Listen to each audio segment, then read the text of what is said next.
Selle aasta olümpia esimese stardina on minul 14 päeva, olen Livignos laagris ja näitan enda trennipäeva. Hommikul korralik söök ja püssirohi, see oli lihtsalt roheline tee. Kerge chill ja siis tuleb kui trenniks valmis panna, jook koos lisaenergiaga, liftiga alla, suusad kaasa, jalutuskäik rajale ja päris kena oli ikka väljas. Selles trennis olid siis kavas lühikesed kiirendused maks kiirusega. Üritasime leida sarnast profiili nagu ootab ees olümpiarajal. Siin on üks kiirendus, mis tuli minu meelest kõige paremini välja koos pulsi ja kiirusega. Või filmina ka. Ja väga hea!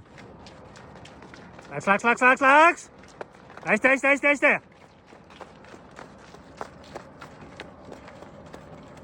Ehk hea pulss läks päris kõrgele, kuigi töö oli suhteliselt lühike. Aga eks siin mängib rolli ka kõrgmäestik, aga just sellepärast me olemegi Livignos, et siin on üle 1800 meetri merepinnast. Tundsin ennast tegelikult suht hästi ja kiirelt ehk selle trenni ma loeksin edukaks, siis ootas ees lõuna, salat, pasta, lihakartuliga, siis lõunapuhkus ja taastumine ja õhtutrenn oli ka taastav, käisin rahulikult suusutamas.